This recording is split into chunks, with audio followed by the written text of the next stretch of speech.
I didn't lose my inheritance in a single dramatic moment. It disappeared quietly, wrapped in politeness and hidden behind family smiles. At the time, my life felt orderly and dependable, the kind of rhythm you don't question because it has never failed you.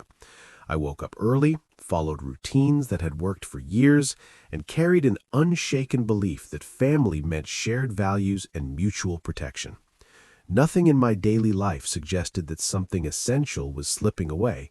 If anything, I felt fortunate to be surrounded by people who seemed attentive and present when I needed them most. That sense of safety deepened after my parent passed away, even as grief softened the edges of my awareness. Loss has a way of blurring time, turning days into a continuous haze where decisions feel heavier and clarity arrives late. I moved through that period on instinct, trusting others to guide me through details I didn't have the energy to face. I wasn't careless, I was exhausted. The weight of absence pressed down on every thought, and the future felt abstract, something to be handled later when the ache eased. Family stepped in quickly, offering help with paperwork and logistics, their concerns sounding practical and reassuring. They spoke calmly, confidently, as if they had done this many times before. I remember nodding along, relieved that someone else could shoulder the burden. It felt reasonable to let them take charge, to believe that experience and familiarity would protect what mattered. In those moments, trust wasn't a decision, it was reflexive, born from years of shared holidays, shared stories, shared promises. They told me everything was being handled properly. Documents were filed, accounts reviewed, timelines respected. Each update arrived with the same gentle tone, the same assurance that there was nothing I needed to worry about. I accepted those words without challenge, not because I was naive, but because doubt felt inappropriate. Questioning family during grief felt like a betrayal of its own, a crack in the fragile peace we were all trying to maintain. I wanted stability more than certainty, and I mistook one for the other. Small delays began to surface, subtle enough to dismiss. A form that would be ready next week took another month. A copy of a document was misplaced, then promised again. Explanations were vague but polite, framed as minor administrative issues that always seemed to follow loss. I told myself this was normal. I reminded myself that patience was part of healing. Each time a detail went missing, I folded the discomfort away, convincing myself that attention to such things could wait. There were moments when the quiet felt too quiet. An envelope sat unopened on a side table for days, then weeks, its presence oddly heavy. A file cabinet remained untouched, as if opening it might disturb something delicate. The house itself seemed to hold its breath, the rooms echoing with a stillness that felt both respectful and unsettling. I noticed these things but didn't name them. Naming would have required acknowledgement, and acknowledgement would have demanded action. The truth is, I didn't want to believe anything was wrong. Trust had become a shelter, and stepping outside it felt colder than I was ready to face. Every time a question formed in my mind, it was followed by guilt. How could I doubt people who showed up when I was at my lowest? How could I imply wrongdoing when all I had were feelings and fragments? So I stayed silent, choosing harmony over clarity, comfort over confrontation. That silence had a cost, though I didn't see it yet. With each day that passed, my involvement in my own affairs diminished. Decisions were made elsewhere, summarized for me later in careful language. I felt included without being informed, reassured without being empowered. It was a strange position, one where gratitude replaced agency, and relief masked a growing sense of distance from things that should have been mine to understand. Emotionally, I was vulnerable in ways I hadn't anticipated. Grief stripped away the vigilance I usually relied on, leaving me open to influence that felt benign at the time. I didn't feel exploited, I felt protected. That distinction mattered, because exploitation rarely announces itself. It blends into kindness, hides behind efficiency, and waits for the moment when resistance is least likely. In my case, that moment was grief. Looking back, I can see how trust became a tool, how politeness smoothed over questions before they could sharpen. But at the time, it all felt natural. Families help each other. Paperwork is tedious. Delays happen. These explanations stacked neatly, forming a wall between me and suspicion. I leaned against that wall, grateful for its support, unaware that it also blocked my view. It wasn't a dramatic discovery that changed everything. No argument, no accusation, no sudden revelation. It was a small inconsistency, almost trivial on its own, that refused to settle. A name out of place, a date that didn't align, a detail that didn't match the story I'd been told. It lingered in my thoughts longer than it should have, tugging at the edge of my acceptance. That inconsistency didn't accuse anyone, but it demanded attention. For the first time since my loss, I felt a flicker of clarity cut through the fog. I realized that trust, once given, still requires witnessing, and as I stood there holding that single unsettling detail, I understood that looking closer was no longer optional. Nothing felt the same after that. The first crack in a lie doesn't shatter everything. It simply lets doubt breathe. That was exactly how it felt when I noticed something that didn't belong, something small enough to overlook but persistent enough to stay with me. It arrived in the form of a financial notice, folded neatly among routine mail, carrying names I didn't immediately recognize. At first, I assumed it was a clerical error, the kind that happens when accounts are updated after a death. I set it aside, intending to ask about it later, telling myself there was a reasonable explanation waiting. When I finally brought it up, I did so casually, without accusation or urgency. I mentioned it the way one mentions weather, expecting a quick clarification and nothing more. Instead, the response felt strangely guarded. The tone shifted, subtle but unmistakable, as if I had stepped into a room I wasn't meant to enter. Explanations came quickly, layered with reassurance, but they didn't directly address what I had asked. The names were brushed off as temporary placeholders, administrative details I wouldn't understand unless I dealt with these matters regularly. I tried again, still calm, still respectful, but the air grew heavier.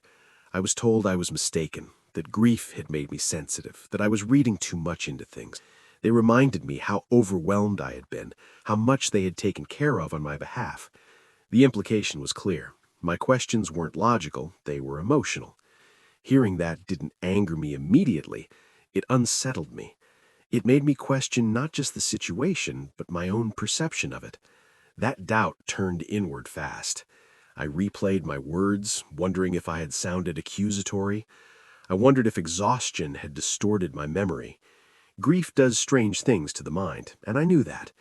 The conflict grew quietly inside me, instinct pressing against guilt. One part of me sensed something was off, while another insisted I was being unfair, ungrateful even. I didn't want to be the person who questioned family intentions during a time of loss. Still, the discomfort lingered. Once doubt enters, it changes how you see everything that follows. I began to revisit earlier interactions, moments I had dismissed as insignificant, conversations where answers had been vague, decisions made without my involvement, updates delivered after the fact. None of it had seemed alarming on its own, but together they formed a pattern I couldn't ignore anymore. It wasn't proof, but it was context, and context has a way of reshaping memory. I noticed how often my role had shifted from participant to observer, how frequently things were explained to me instead of discussed with me. I remembered nodding along, grateful for the simplicity, unaware of what that simplicity cost. With this new awareness, those moments took on a different weight. They no longer felt like kindness alone, they felt like control disguised as care. When I raised another question, the response came faster this time, sharper around the edges. I was told I was misremembering details, that the process had been explained before. There was a subtle suggestion that I was creating problems where none existed. That suggestion stung more than any denial could have. It implied that the issue wasn't the paperwork or the names on the notice, but me, my perception, my reliability. Gaslighting doesn't always arrive loudly. Sometimes it's delivered in calm voices and reasonable words, repeated just enough to make you second-guess yourself. I felt that effect taking hold, my confidence thinning with each conversation. I began to prepare my questions carefully, softening them, minimizing their importance, afraid of being dismissed again. The more cautious I became, the clearer it was that something fundamental had shifted. At the same time, another realization surfaced, one I hadn't expected.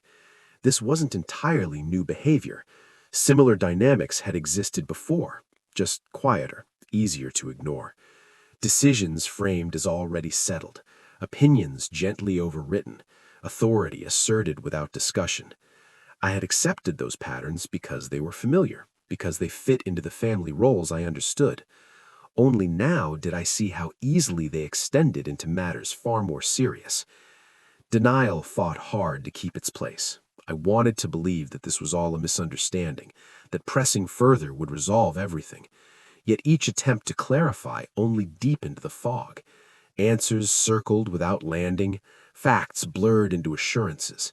The more I listened, the less grounded I felt. That disorientation became its own signal, one I could no longer dismiss. Late at night, I replayed conversations in my mind, testing them against the evidence I had. The financial notice, the missing documents, the defensive reactions. Individually, they explained away easily. Together, they demanded scrutiny. I realized I was standing at a crossroads between comfort and truth. Comfort meant letting it go, trusting the narrative I'd been given. Truth meant risking conflict, risking the image of family I had held on to for years. What frightened me most wasn't the possibility of wrongdoing. It was the possibility that I had been deliberately kept in the dark. That realization carried its own kind of grief, separate from the loss I was already carrying. It suggested intention, not accident, and intention changes everything. It meant that silence wasn't neutral, it was useful. The doubt that had slipped through that first crack grew steadier, more defined. It no longer felt like paranoia, it felt like awareness. I understood then that reassurance without transparency was meaningless. If everything was as it should be, there would be no harm in clarity. The resistance to that clarity spoke louder than any document could. That was the moment I made a quiet decision. I wouldn't argue and I wouldn't accuse. I would verify. I decided to see the original will for myself, to rely on something that didn't shift with tone or memory. I didn't yet know what I would find, only that not looking was no longer an option. That decision changed everything. Some documents don't just explain money, they reveal loyalty, intent, and truth. I understood that the moment the original will was placed in front of me. It wasn't dramatic or ceremonial. There was no sense of triumph in finally seeing it. Instead, there was a quiet heaviness, as if the paper itself carried the weight of everything that had been left unsaid. I remember noticing how worn it looked, the edges softened with time, as though it had been handled carefully once, and then hidden away, waiting. Holding it in my hands felt different from reading copies or summaries. This was real, unfiltered, unchanged by interpretation. The paper had a faint texture, the kind that reminded me of filing cabinets and long-term decisions, of things meant to last. For a moment, I hesitated before reading, aware that whatever I saw would permanently alter my understanding of the past few months, and perhaps of my family itself. Once you know the truth, you don't get to return to who you were before. As I began reading, the language was unmistakably clear. There was no ambiguity, no legal fog designed to confuse. The terms spelled out my inheritance plainly, leaving little room for reinterpretation. Assets, responsibilities, and intentions were laid out with care, as if my parent had anticipated the need for certainty. Each line I read dismantled the explanations I had been given, replacing them with something solid and undeniable. This wasn't a matter of perspective, it was a matter of fact. The signatures stood out next. Familiar handwriting, steady and deliberate, anchored the document in reality. Dates aligned with timelines I remembered, moments when decisions were discussed openly, long before loss complicated everything. Witnesses were listed, details verified, every requirement met. There was a strange comfort in that precision. It reminded me that this will had been created with intention, not haste, and certainly not confusion. The clarity left no space for the version of events I had been encouraged to accept. As I read further, comparison became unavoidable. I measured each clause against what I had been told over the past months. The discrepancies were no longer subtle. Where I had been assured that assets were reassigned for practical reasons, the will showed no such provisions. Where I was told adjustments were temporary, the document revealed permanence.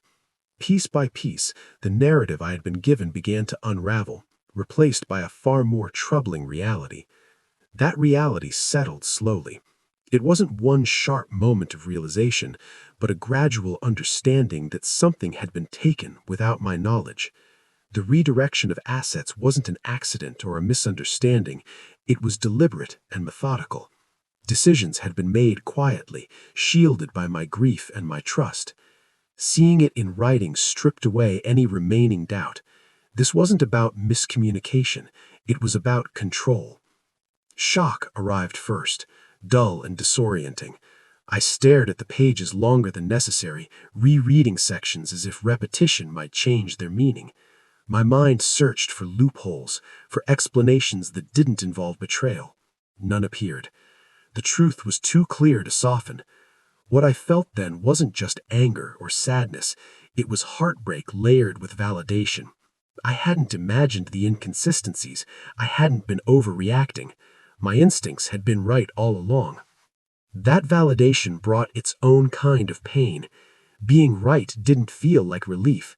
It felt like loss. It meant accepting that people I trusted had chosen secrecy over honesty, convenience over fairness. It meant recognizing that my vulnerability had been used, not protected. The will confirmed my inheritance, but it also confirmed something far difficult. I had been intentionally excluded from decisions about my own future.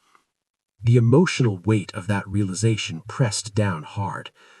I thought about how easily I had been reassured, how willingly I had stepped back when encouraged to rest and heal. I remembered the calm voices, the promises that everything was under control.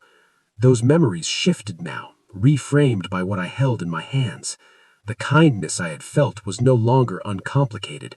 It carried shadows I didn't want to see. At the same time, something else began to take shape beneath the shock. Clarity emerged, steady and grounding. The confusion that had plagued me for weeks lifted, replaced by understanding.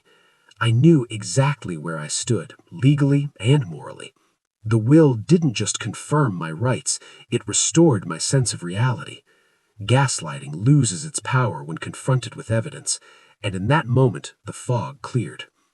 Resolution followed soon after, not the loud, impulsive kind, but a quiet certainty. I realized that whatever came next, it would be informed by truth, not assumption. I no longer needed to question my memory or doubt my judgment. The document had done that work for me. It stood as proof, indifferent to emotion, immune to manipulation. That indifference was its strength. Still, heartbreak lingered. I traced familiar handwriting with my eyes, reminded of the trust my parent had placed in me, and of the intention behind every decision outlined on those pages.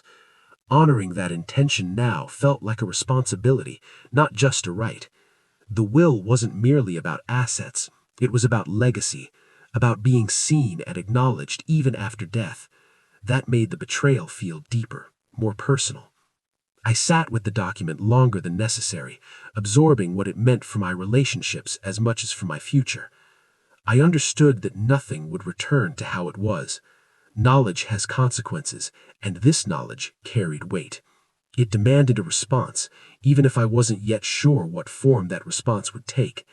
Silence was no longer neutral. It had become a choice with implications.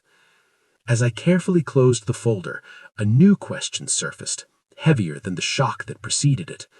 Knowing the truth was one thing. Deciding what to do with it was another entirely.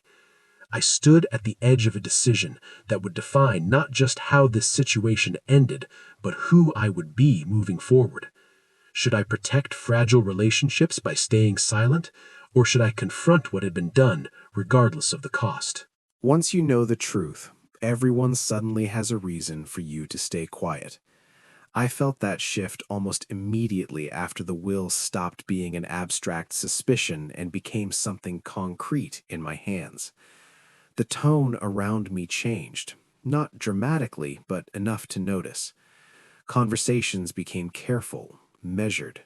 Concern replaced openness, and advice arrived uninvited, wrapped in language that sounded protective but felt constraining. I wasn't told directly to stay silent. Instead, I was guided toward it, gently but persistently. The pressure was framed as care. I was reminded of how fragile things already were, how much everyone had been through. They spoke about stress, about my well-being, about the importance of not reopening wounds that were finally beginning to close. The implication was that speaking up would only cause harm, not just to others, but to me. Silence was presented as maturity, as strength, as the responsible choice. It was difficult to argue with concern when it sounded so reasonable. Reputation became the next point of emphasis. I was warned, subtly at first, about how situations like this could look from the outside. People might misunderstand, stories could spread. Family matters, I was told, were best handled privately, if at all. There was a strong appeal to harmony, to the idea that preserving peace was more valuable than pursuing truth. Tradition was invoked, the unspoken rule that loyalty meant endurance, not exposure. As these messages accumulated, they began to feel less like advice and more like boundaries being drawn around me. Support that at once felt unconditional became selective. Responses grew slower. Invitations became less frequent. When I didn't immediately agree or reassure, conversations cooled. No one raised their voice or made explicit demands, but the withdrawal was unmistakable. Approval was being rationed, offered only when I appeared compliant. There were also subtler threats, never stated outright but easy enough to interpret. I was reminded of how complicated things could become if this turned into a dispute. Legal processes were mentioned casually as if in passing, along with their emotional and financial toll. I was asked if I really wanted to invest my energy in something so draining. The suggestion was clear: resistance would be costly, and the cost would be mine to bear. As the days passed, isolation settled in. People I had leaned on grew distant, either uncomfortable or unwilling to engage. I noticed how quickly neutrality turned into absence. It wasn't that everyone took sides openly, it was that fewer people were willing to stand anywhere near me. Silence, I realized, wasn't just expected, it was rewarded. The less I said, the smoother interactions became. The more questions I held back, the more peace was offered in return. That peace, however, felt hollow. It required me to compartmentalize what I knew, to act as if knowledge had no consequence. I found myself editing my own thoughts before sharing them, minimizing my concerns even in private moments. The effort of containment was exhausting. Carrying the truth alone created a constant tension, a sense of living in two realities at once, one where everything appeared normal and another where nothing was resolved. Inside, a struggle took shape. Part of me longed for quiet, for the simplicity of letting things remain unresolved. There was comfort in imagining that time would dull the edges, that the situation would eventually fade into something manageable. But another part of me resisted that idea fiercely. Justice, once seen, is hard to unsee. The knowledge of what had been done made passivity feel like participation. Each day of silence felt heavier than the last. Anger surfaced slowly, controlled and deliberate. It wasn't explosive or reckless, it was focused. It came from recognizing how easily my desire for peace was being used against me. I wasn't being asked to stay silent for my sake alone. I was being asked to make myself smaller so others wouldn't have to account for their actions. That realization sharpened my self-respect.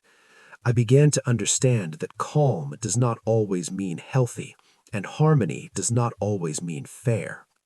Boundaries started forming internally before they appeared externally. I stopped over-explaining myself. I listened more carefully to what was being implied rather than what was being said. I noticed how often my feelings were acknowledged but my concerns were dismissed. That distinction mattered.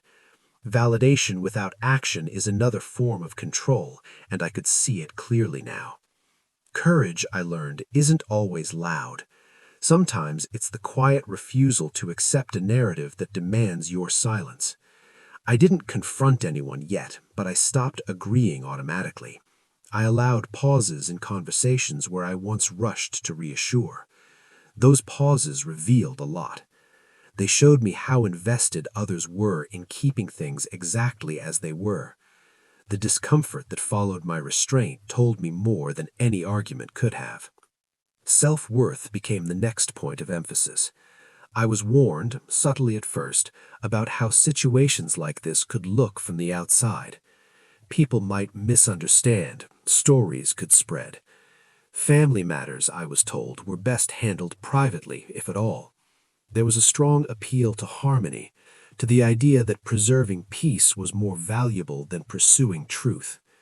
Tradition was invoked, the unspoken rule that loyalty meant endurance, not exposure. The more I considered it, the clearer the cost became. Staying quiet meant accepting a version of myself that was willing to be diminished for the sake of comfort. It meant allowing others to define the limits of my voice. That cost outweighed the fear of confrontation. Whatever consequences speaking up might bring, they would at least be honest. By the time I reached that understanding, the pressure to stay quiet lost its power. It was still present, still persuasive, but it no longer felt authoritative. I could see it for what it was, an attempt to manage outcomes, not protect people. And in seeing that, I made a decision I hadn't yet spoken aloud. Silence would take more from me than confrontation ever could. I wasn't interested in revenge. I wanted the truth to exist without permission. That distinction mattered more than I realized at the time. Anger was there, steady and contained, but it didn't demand retaliation. What it demanded was clarity. I didn't want apologies shaped by pressure or explanations revised under scrutiny. I wanted facts that stood on their own, independent of emotion or negotiation. If this was going to move forward, it had to do so on solid ground. I began by gathering everything I could, methodically and without urgency. Documents that had once seemed peripheral now became essential. Financial records, property filings, correspondence, dates, and timelines slowly came together, forming a coherent picture. I resisted the temptation to rush, reminding myself that precision mattered more than speed. Each piece of paper added context, confirming that what I had seen in the will was not an isolated issue, but part of a broader pattern. As the evidence grew, so did my understanding of how carefully things had been handled. Nothing had been done recklessly. Changes were subtle, layered across time, difficult to notice without comparison. That realization reinforced my resolve to remain disciplined. Emotional reactions would only blur the edges of what was otherwise becoming very clear. I wanted my next steps to be unquestionable, grounded in documentation rather than accusation. Seeking legal guidance felt like crossing a threshold. It wasn't about escalating conflict, it was about confirming reality. I presented the records without commentary, letting them speak for themselves. The confirmation came quietly but decisively. There were inconsistencies that couldn't be explained away, actions that didn't align with the will's directives. Hearing that validation from an objective perspective steadied me. It removed the last traces of self-doubt and replaced them with certainty. Even then, I chose restraint. There were moments when confronting family directly felt tempting, when I imagined laying out the evidence and demanding accountability. But I recognized how quickly such confrontations turn into emotional negotiations. Facts get overshadowed by tone, history, and deflection. I didn't want the truth to become another argument, something debated rather than acknowledged. Preserving its integrity meant resisting that impulse. Instead, I focused on transparency. I thought carefully about what outcome I actually wanted. It wasn't punishment or public humiliation. It was recognition of what had been done and restoration of what was rightfully mine. That kind of resolution couldn't come from private conversations alone. Private spaces had already proven too easy to control. They allowed narratives to shift, memories to blur, and pressure to be applied quietly. Understanding the power of public records changed my approach. Unlike conversations, documents don't negotiate. They exist plainly, accessible, and verifiable. Once filed, they don't require agreement to be true. I realized that placing the truth in a space where it could stand independently was the most effective way to protect it. Transparency wasn't about exposure for its own sake. It was about removing the ability to manipulate the story. This shift in perspective brought an unexpected sense of calm. Justice, I learned, doesn't always require confrontation. Sometimes it requires patience and structure. By stepping back from emotional engagement, I regained control over the situation. I no longer felt reactive. Each action I took was deliberate, aligned with my values rather than my frustration. Dignity became as important as outcome. The process also clarified my boundaries. I stopped explaining my intentions to people who had already shown they preferred silence. I didn't seek validation or support from those invested in maintaining the status quo. Instead, I trusted the process I was building. That trust felt different from the blind trust I had given before. It was grounded, informed, and resilient. There were moments of doubt, brief but persistent. I wondered if this approach would be misunderstood, if restraint would be interpreted as weakness. But each time that thought surfaced, I returned to the evidence. Facts don't weaken with time, they strengthen. Patience allowed the truth to remain intact while emotions settled around it. That patience was an act of self-respect, not passivity. As everything came together, I became aware that my plan was diverging sharply from what my family expected. They anticipated either silence or confrontation, compliance or chaos. What I was preparing offered neither. It bypassed personal dynamics entirely, placing the focus where it belonged. That realization felt empowering. It meant I was no longer reacting to pressure. I was setting the terms. By the end of that preparation, the path forward was clear. I wasn't going to argue or negotiate behind closed doors. I wasn't going to seek permission to tell the truth. The step I had in mind would speak for itself, leaving little room for denial or reinterpretation. It was a move rooted in transparency, not vengeance, and it was something no one in my family expected. When truth enters the light, those who benefited from silence panic first. I understood that fully on the day I took the final step, the one that turned months of quiet preparation into irreversible reality. There was no dramatic announcement, no confrontation, no warning. The act itself was procedural, almost mundane, yet its impact was anything but. Filing the will into the public legal record felt deceptively simple for something that would permanently alter the balance of power around me. The process was straightforward, grounded in structure and formality. Documents were submitted, verified, and accepted without commentary or emotion. There was a strange comfort in that neutrality. No one questioned my motives or my feelings. The record didn't care about family dynamics or fragile relationships. It cared only about accuracy. Once completed, the truth no longer belonged solely to me. It existed independently, accessible, and undeniable. I left that moment without ceremony, aware that the real reaction wouldn't happen there. It would happen elsewhere, in spaces where silence had once been effective. The shift began almost immediately. Messages arrived faster than usual, layered with urgency disguised as concern. I didn't respond right away. I didn't need to. The filing had already done its work. Reactions rippled outward quickly, first within the family, then beyond it. I could sense the change without being directly told. The calm certainty that had once framed every reassurance disappeared, replaced by agitation and confusion. People who had been confident now sounded unsure. Explanations grew inconsistent. Where there had once been a single narrative, there were suddenly many, none of them stable.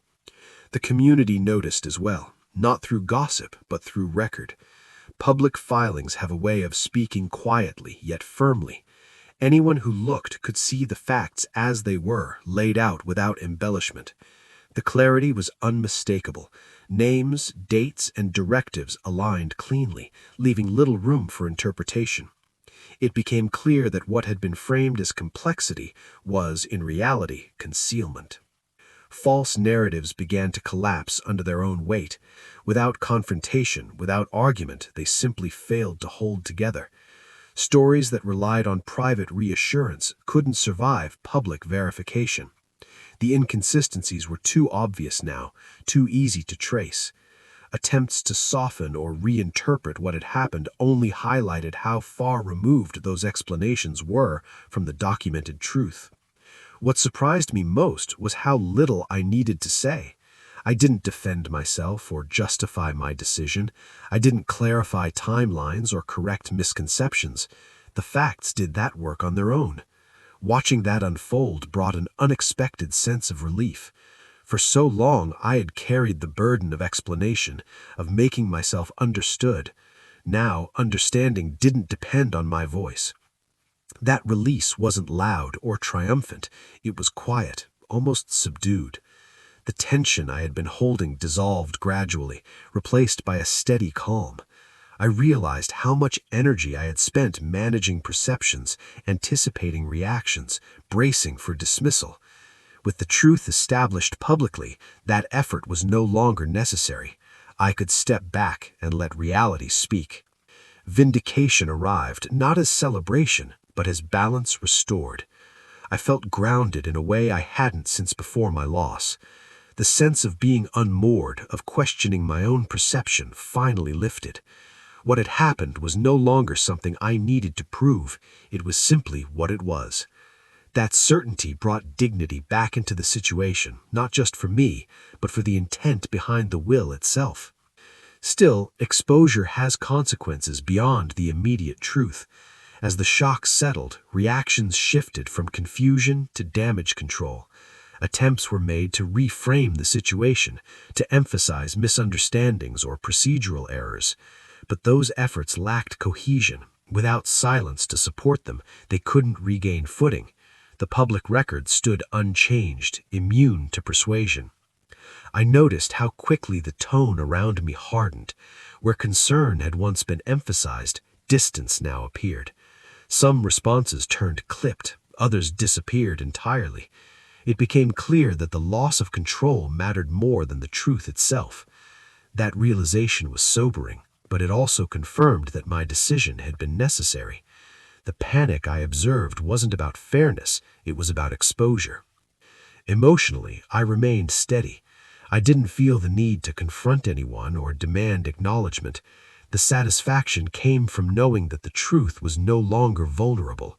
It couldn't be minimized, delayed, or quietly altered. That permanence mattered. It honored the intent of the document, and, by extension, the trust placed in me. There were moments when the weight of what I had done fully registered. This wasn't just a legal action, it was a boundary drawn publicly.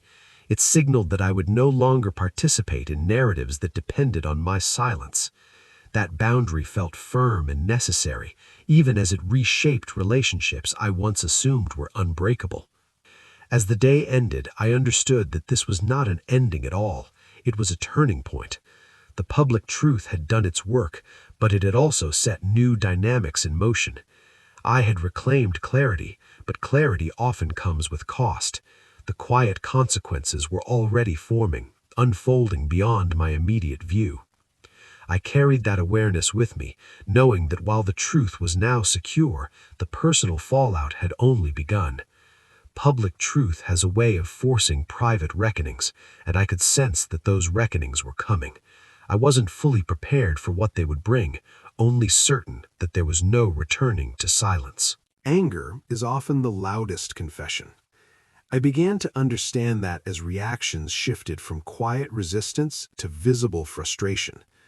Once the truth existed beyond private control, the effort to reshape it intensified.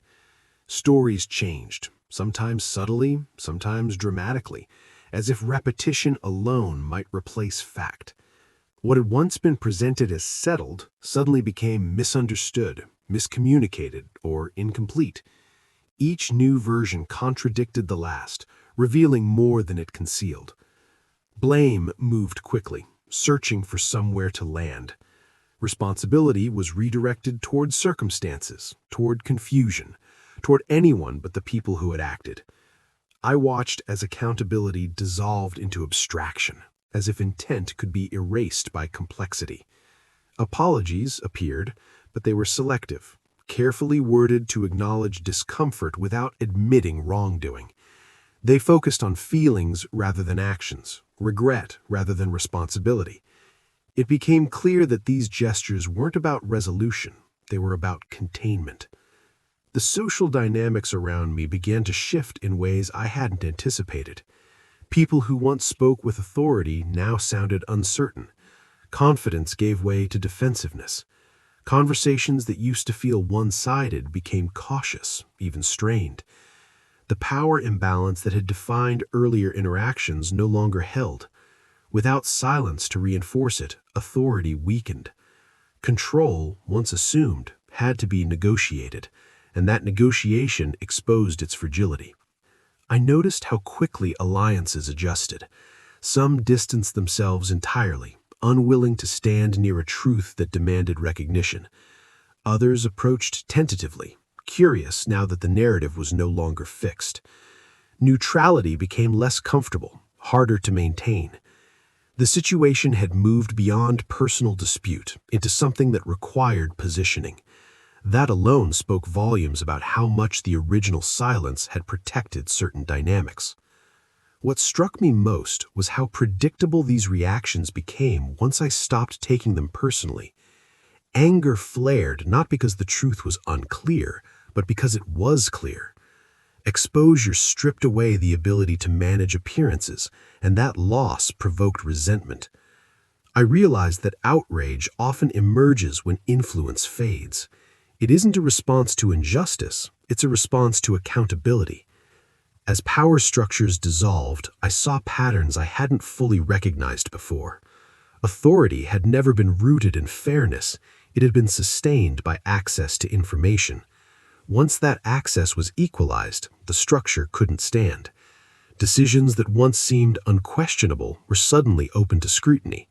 The imbalance I had felt intuitively was now visible, not just to me, but to others as well. There was a strange sense of distance in observing all of this. I wasn't detached, but I was no longer entangled in the way I once had been. The emotional pull that had kept me responsive to approval or disapproval weakened. I could see reactions as responses to circumstance rather than judgments of my worth. That shift brought clarity. It allowed me to witness the fallout without being consumed by it. Karma isn't always dramatic or immediate. Sometimes it unfolds quietly, through the loss of credibility, the erosion of influence, the subtle change in how people listen. I saw that happening in real time. Statements that once ended conversations now prompted questions. Assurances that once sufficed now invited verification. Exposure doesn't need punishment to be effective. It changes the environment in which power operates.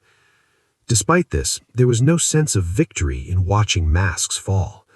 What I felt was a sober acknowledgement of reality.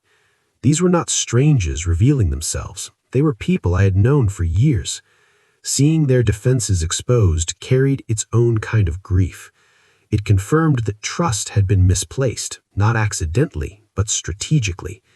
That understanding was painful, even as it validated my decisions. I also became aware of my own transformation during this phase. I was less reactive, less eager to correct or clarify. The need to be understood by everyone faded. I focused instead on maintaining consistency, allowing actions and records to speak where words had failed. That restraint felt like growth, even when it was uncomfortable. As the noise settled, what remained was a quieter truth. Exposure had done its work externally, but it had also created space internally. Without constant opposition to push against, I had room to reflect. I thought about how much energy I had spent managing relationships that depended on imbalance. I considered the cost of that effort, not just emotionally, but in terms of identity. The consequences unfolding around me were real, but they weren't the most challenging part. Watching others struggle with loss of control was easier than facing the questions that now turned inward. With the masks gone, there was nothing left to distract me from my own reckoning. I understood then that the hardest work wasn't holding others accountable. It was understanding who I was without the roles and expectations that had shaped me for so long. The exposure that unsettled them had clarified something for me as well. The most difficult confrontation was no longer external. It was with myself. I didn't just reclaim an inheritance. I lost an illusion. That realization arrived slowly, without ceremony, settling into my life after the noise of exposure had faded. When reactions quieted and the urgency passed, what remained was an emptiness I hadn't anticipated. It wasn't the absence of conflict that hurt, it was the absence of certainty about who my family truly was. The version I had carried with me for years no longer fit the reality I was living in. Grief returned in a different form this time. It wasn't sharp or disorienting like the loss that had started this journey. It was heavier, more reflective, tied to memory and meaning rather than presence. I mourned the family I believed in, the one I thought would protect me when it mattered. Letting go of that belief felt like losing something essential, something that had shaped how I understood loyalty and belonging. Memories from childhood resurfaced, not as comfort, but as questions. I revisited moments that once felt warm and uncomplicated, now viewed through a lens of awareness. Certain patterns stood out more clearly. Instances where decisions were made for me, not with me. Times when my perspective was acknowledged, but quietly overridden. None of it felt sinister in isolation, but together it revealed a dynamic I had normalized without realizing the cost. That reframing was painful. It meant accepting that my understanding of the past had been incomplete, shaped by a need to believe in consistency and care. I wasn't rewriting history to assign blame, I was seeing it with honesty. The difference mattered. Blame would have kept me stuck. Honesty allowed movement, even when it hurt. There were moments when bitterness threatened to take hold. It would have been easy to dwell on what should have been, to measure every memory against what I now knew. But I recognized that bitterness would only tether me to the very dynamics I was trying to release. I didn't want my healing to depend on resentment. I wanted it to be self-directed, grounded in acceptance rather than anger. Accepting reality didn't mean approving of it. It meant acknowledging what was and allowing myself to grieve without judgment. I let myself feel the sadness of unmet expectations, the disappointment of misplaced trust. I allowed those feelings to exist without rushing to resolve them. Grief isn't linear, and this grief carried layers. Loss of safety, loss of belonging, loss of narrative. Each layer needed space. Healing began quietly, without a clear starting point. It showed up in small shifts. I noticed how often I had measured my worth through family approval, how deeply that approval had shaped my decisions. Recognizing that pattern was unsettling but also freeing. It meant I could begin to redefine my sense of self on my own terms, independent of validation that had always come with conditions. I spent time alone, not out of isolation, but intention. Silence felt different now. It was no longer something imposed, it was something I chose.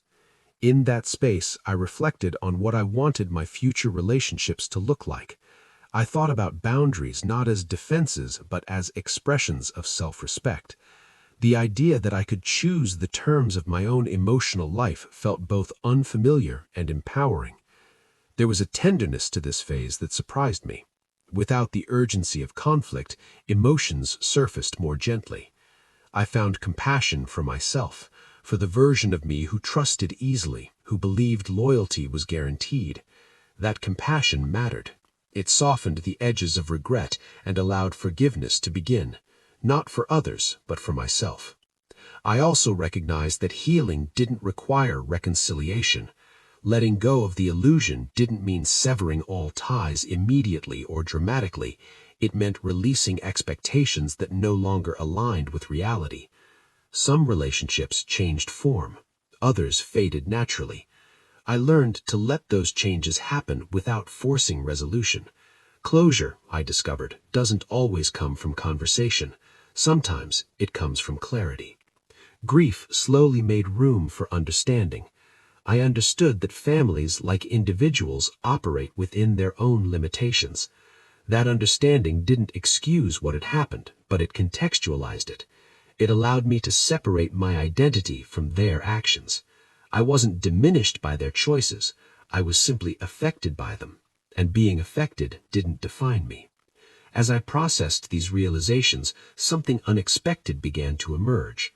Beneath the sadness and reflection, there was a growing sense of calm. Not the fragile calm that depends on denial, but a steadier one rooted in acceptance. I no longer felt pulled between who I thought my family was and who they had shown themselves to be.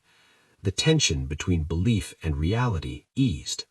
That easing created space. Space to breathe, to imagine, to move forward without carrying the weight of constant disappointment. I realized that while I had lost an illusion, I had gained clarity. And clarity, though initially painful, brought a quiet relief. It allowed me to stop negotiating with the past and start investing in the present. By the time I reached that understanding, the grief had softened. It hadn't disappeared, but it no longer defined every thought. In its place was something gentler and more sustainable. Out of that loss came something I hadn't expected at all, a sense of peace. An inheritance isn't just money. It's the future you're allowed to build. I understood that more clearly once the legal process reached its conclusion and what had been taken was formally restored. The resolution wasn't dramatic. There was no celebration, no sense of triumph. Instead, there was a quiet finality, a confirmation that the truth I had fought to preserve was now recognized. Seeing the assets return to their rightful place felt less like gaining something new and more like having a weight lifted. With that restoration came a renewed sense of security. Financial independence isn't only about numbers or accounts, it's about choice. It meant I no longer had to navigate my life around uncertainty or rely on conditional support. The future, which had once felt constrained and carefully managed by others, opened up in subtle but meaningful ways. Decisions that once carried anxiety now felt grounded. I could plan without hesitation, move without asking, and build without second-guessing. That independence reshaped how I saw myself. I realized how deeply financial vulnerability had influenced my earlier compliance. Even unspoken dependence can shape behavior, encouraging silence where honesty would be healthier. Regaining control over my resources restored more than stability. It restored agency. I felt present in my own life again, actively shaping it rather than reacting to circumstances set by others. Establishing firm boundaries became a natural extension of that agency. They weren't created in anger or resentment, but in clarity. I learned to define what access to me looked like, emotionally and practically. Conversations became more intentional. Expectations were set rather than assumed. I no longer felt obligated to explain my choices or justify my priorities. Boundaries, I discovered, weren't walls. They were frameworks that allowed healthier interactions to exist. Those boundaries also honored the truth of what had happened. Pretending nothing had changed would have undermined the work I had done to reclaim my sense of self. By acknowledging reality and adjusting accordingly, I protected both my peace and my integrity. Some relationships adapted to those limits, finding a new equilibrium. Others drifted away, unable or unwilling to respect them. I let that happen without resistance. Not every connection is meant to survive growth. As I settled into this new stability, my thoughts returned often to my parent and the intention behind the will. Honoring that intention felt like a responsibility I carried forward. The inheritance was never meant to create conflict or division. It was meant to provide continuity, to support a future grounded in trust and care. By restoring it, I felt I was preserving that legacy, not just materially, but ethically. I reflected on the values my parent had lived by: fairness, independence, accountability, and how those values were embedded in the decisions they made. Reclaiming the inheritance allowed me to align my life more closely with those principles. It felt like a quiet conversation across time, an acknowledgement that their trust had not been misplaced. That connection brought a sense of closure I hadn't expected. Empowerment, I realized, doesn't always announce itself. It often arrives through consistency, through the ability to live according to your own standards without constant resistance. I felt that empowerment in ordinary moments, making plans without hesitation, investing in goals that had once felt out of reach, choosing calm over chaos. These moments accumulated, forming a foundation that felt both stable and self-directed. There was also a sense of rebirth in this phase, though it was subtle rather than transformative. I wasn't becoming someone new, I was returning to someone I had been before fear and doubt took hold. The confidence that emerged wasn't loud or performative, it was steady, grounded in experience rather than expectation. I trusted myself in a way I hadn't for a long time. Despite everything that had been restored, I understood that this wasn't the end of the story. The legal resolution addressed what could be measured and documented, but it didn't touch everything that had been lost or gained. Money and assets had been returned, but they were never the central issue. They were symbols of something larger: autonomy, respect, and truth. As I moved forward, it became clear that the most meaningful changes had occurred internally. I had learned how to recognize manipulation, how to protect my boundaries, and how to act in alignment with my values, even when it was uncomfortable. Those lessons would shape my future far more than any financial settlement. Standing in that awareness, I felt gratitude not just for what had been reclaimed, but for what had been clarified. The journey had stripped away illusions and replaced them with understanding. And in that understanding, I recognized a deeper victory taking shape, one that had nothing to do with money at all. If I had to choose again, I would still choose the truth. That certainty didn't arrive immediately, and it wasn't rooted in pride or satisfaction. It grew slowly, shaped by reflection rather than outcome. As life settled into its new rhythm, I began to see the full scope of what this experience had changed, not just externally, but within me. The question was no longer whether the struggle had been worth it financially. It was whether I could have lived with myself had I chosen silence instead. Looking back, I understood how tempting silence had been. It promised comfort, familiarity, and the illusion of peace. It would have allowed relationships to remain superficially intact, routines uninterrupted. But that peace would have come at a cost that would compound over time. I would have learned to doubt my instincts, to accept erosion as normal, to confuse endurance with strength. That version of peace would have required me to shrink myself, and I no longer believed that was sustainable. What surprised me most was how much self-respect mattered in the long run.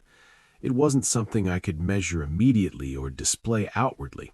It showed itself in quieter ways, how I spoke to myself, how I made decisions, how I reacted to pressure. Standing up for the truth reshaped that internal dialogue. I no longer questioned whether my perceptions were valid. I trusted my judgment, not because I was infallible, but because I had tested it against reality, and it held.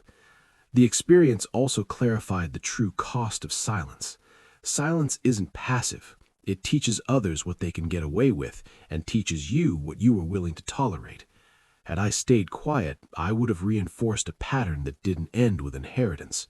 It would have extended into future decisions, future compromises. I would have carried that precedent forward, allowing it to shape my life in subtle but persistent ways. Choosing truth forced me to confront discomfort directly. It demanded patience, restraint, and a willingness to be misunderstood for a time. There were moments when I questioned whether it was worth the emotional toll, when the isolation felt heavier than the injustice. But each of those moments passed, and what remained was clarity. Clarity doesn't eliminate pain, but it gives pain context. It makes it survivable. I also learned that dignity isn't something others grant you. It's something you claim through action. By refusing to engage in quiet agreements that depended on my silence, I asserted a boundary that extended beyond this situation. That boundary now informs how I approach every relationship. I pay closer attention to transparency, to mutual respect, to how power is shared rather than assumed. Those lessons have made my life calmer, not more complicated. There was no perfect resolution, no moment when everything aligned neatly. Some relationships remained distant, some questions were never answered directly. But I no longer feel the need for complete closure from others. The closure that mattered came from within, from knowing I acted in alignment with my values, even when it was difficult. That alignment brought a steadiness I hadn't known before. I often think about the version of myself who stood at the beginning of this story, unsure, grieving, eager to believe reassurance over instinct. I don't judge that person harshly. I understand why trust felt easier than doubt, but I also recognize how much growth emerged from choosing differently when it mattered most. That growth didn't erase the pain, but it gave it purpose. The journey taught me the truth has its own momentum. Once released, it doesn't require constant defense. It reshapes environments, alters dynamics, and reveals character over time. Watching that process unfold reaffirmed my belief that transparency, though uncomfortable, is ultimately stabilizing. It clears space for healthier foundations to form, even if the process is disruptive. As I move forward, I carry these lessons with quiet confidence. I don't feel the need to justify my choices or revisit old conflicts. The past no longer feels unresolved or heavy. It feels integrated, part of a larger understanding of who I am and what I stand for. That integration is a form of freedom I hadn't anticipated. If faced with the same choice again, knowing everything I know now, I wouldn't hesitate. I would still choose truth over convenience, clarity over comfort, not because it guarantees fairness, but because it preserves self-respect. And in the end, that has proven to be the most enduring inheritance of all. I didn't expose the will to hurt anyone. I did it to stop hurting myself. What I gained wasn't just what was written on paper, but the courage to trust my own truth. Some doors closed quietly, but the peace that followed was real and lasting. In choosing honesty over silence, I finally reclaimed my voice, and that, more than anything else, became my true inheritance. If this story made you pause, question something, or see family and truth differently, pass it to someone who needs to hear it too. Stories like this only survive when people decide they matter enough to keep them going. If you want more real, unfiltered experiences that don't flinch away from hard truths, you already know where to be next time. And before you go, are you watching this from the US or somewhere else in the world? Drop your country below. I'm curious how far this story traveled.